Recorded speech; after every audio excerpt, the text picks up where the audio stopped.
Well, hello, lovely, and welcome to the premiere of Autumn's Harvest Weekly Live Show. And we are having heartfelt conversations surrounding herbs, health, healing, to be able to empower you to harvest your best health and wellness. So in today's video, we're going to be talking about 3 herbal teas for everyday stress and digestive support. And we are going to be, it's really going to be combining 2 of my loves, herbal remedies and gut health. And we are going to, little connectivity issue there. So we are going to be talking specifically about lemon balm, chamomile, and peppermint today. So let me know if you're watching, and hey, if you're watching the replay, make sure to let us, thanks for joining, and make sure to let us know that you're here. Join in on the conversation. I'll be back to answer questions. I love reactions and emojis too. It helps us engage better as a community.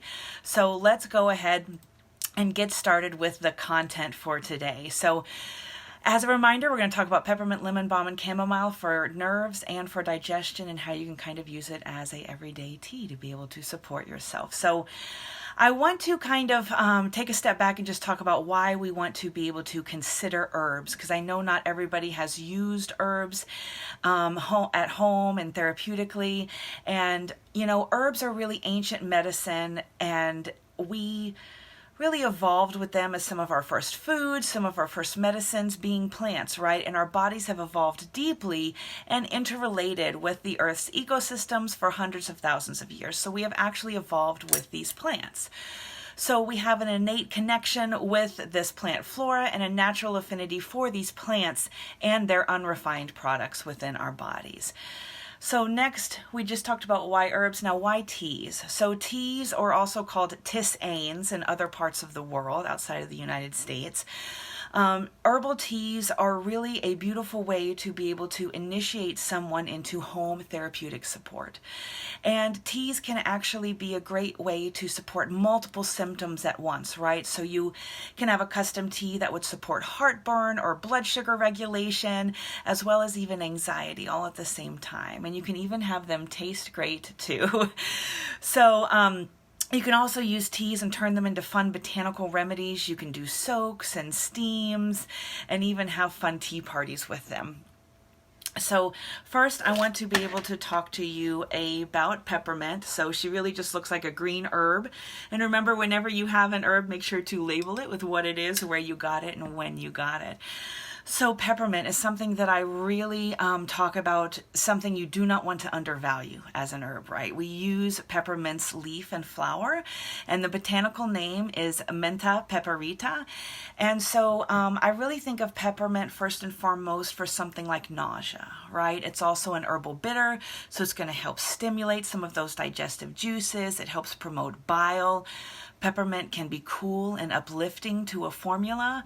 It's also carminative, so it's going to decrease digestive discomfort, right? So carminative means that it's going to help stimulate those digestive juices. It's going to help things kind of calmly move through the digestive tract, and it will also help with gas as well.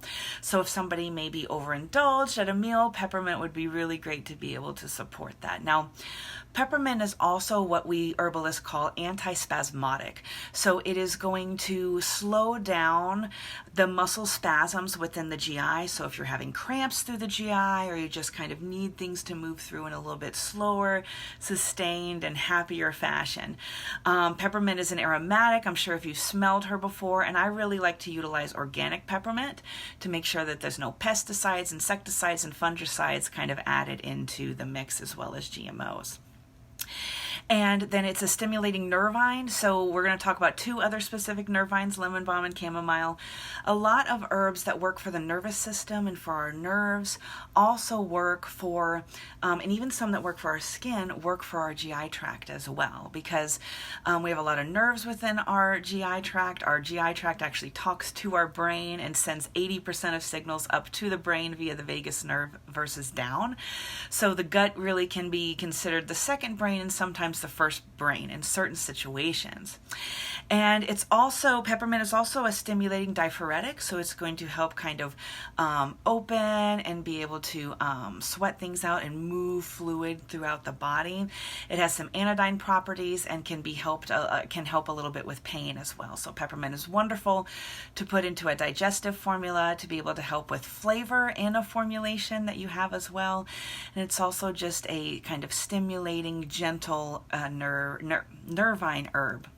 So before we move on to the other two herbs, I really want to take a second and just talk about nervine herbs for a moment. So, just like we have different parts of our body, like the nervous system, the cardiovascular system, we also have herbs that have an affinity for those different systems within.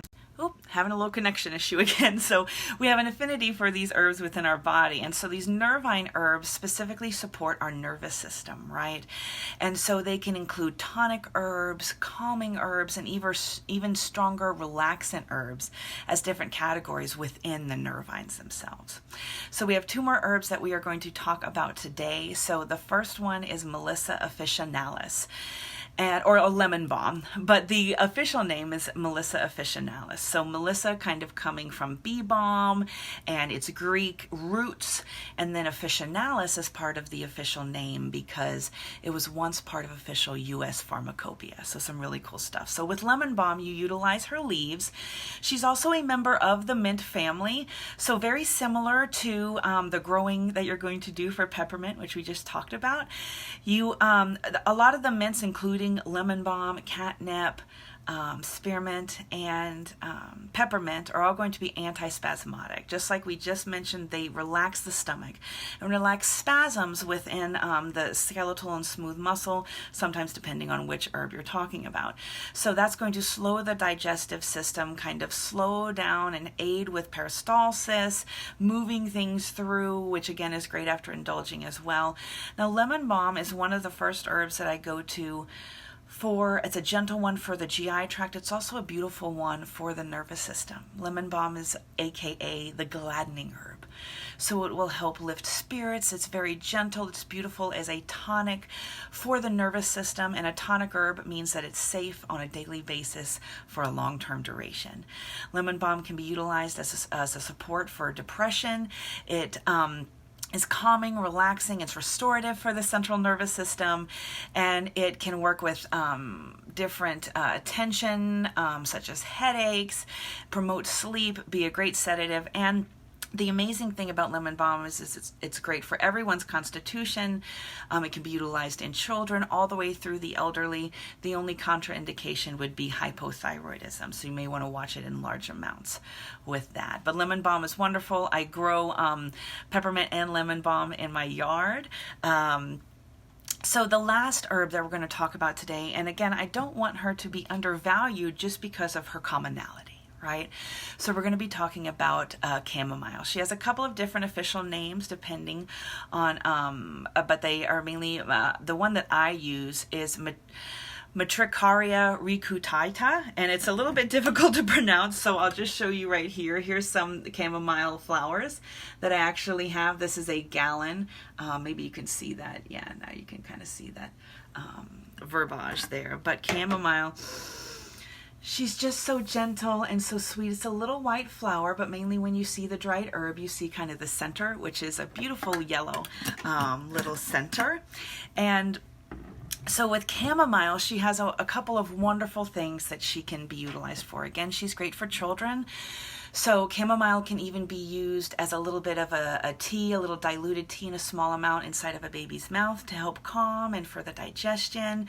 It can also be used as a diluted tea as a bath for babies, chamomile tea, to be able to help with colic and just calm with general fussiness and things like that, right?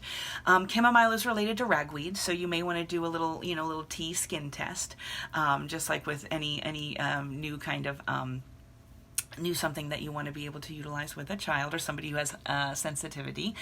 However, it is very overall gentle, effective, kid safe. Chamomile as a nervine is definitely relaxing. So again, good for teething, irritability, colic. Chamomile is also, like the mints, an antispasmodic. So it's going to help those spasms within the GI tract. Chamomile is a bitter, so it's going to stimulate and help with digestion. Bitters are wonderful to be taken before you eat, so they can help stimulate and kind of get things going and get ready for the food to come down, right? And it's also a cholagogue, so it's going to help the gallbladder squeeze and move bile through and move things out and through, and helps the liver a little bit as well. It's a carminative, so a carminative again is something that is going to help increase the digestive juices. It's going to help with gas and easing kind of that pain throughout the GI. It's definitely an aromatic. A lot of these aromatic herbs have a beautiful profile within a tea. I do like to combine chamomile and peppermint as a tea. They'd go really well together. And it's also anti-inflammatory. So chamomile is going to help regulate inflammation within the body and within the GI tract and systemically within the body. And chamomile is also a vulnerary. So a vulnerary herb means that it actually helps with cell proliferation, and it helps with cell regeneration, right? So it's going to help you heal faster. So there's a lot of herbal vulneraries. There's stronger ones that I utilize externally for the skin as a primary. However, for the internal, to be able to help soothe the GI, chamomile is one of the top ones that I go to. So that is just a little bit about the herbs themselves. So thank you so much for joining me. I just want to do a quick recap about what we talked about in case anybody joined late. So we discussed 3 herbal teas today to be able to support your digestion as well as everyday stress support. And we talked about different ones for relaxation, the nervous system, specifically nervine herbs, right? We talked a little bit about supporting the digestion, specifically with lemon balm, chamomile, and peppermint. So give me a comment down below. Let me know if this was helpful. Let me know that you're watching. Just say hello, ask a question, and let me know where you're watching from too. I love to hear kind of where people are watching from. Make sure to turn on the notifications so you know the next time that I go live here on my page, autumnsharvest.tv. I will be live next Wednesday with you guys at 2 p.m. Central, and we're going to be continuing to talk more about how to harvest your best health and wellness. In May, we're going to be focusing on brewing herbal teas, self-care for 2021, and even more foundations to gut health. So I am Autumn Schulze, CEO of Autumn's Harvest. I am an herbalist and a gut health mentor, and I empower beginners to utilize everyday kitchen herbal remedies and food as medicine. So until next time, guys, I want to wish you love and light. I'm going to go ahead and answer some of these questions here, and thank you so much for joining me. Until next time, you guys. Take care. And feel free to share if you think that your community would benefit.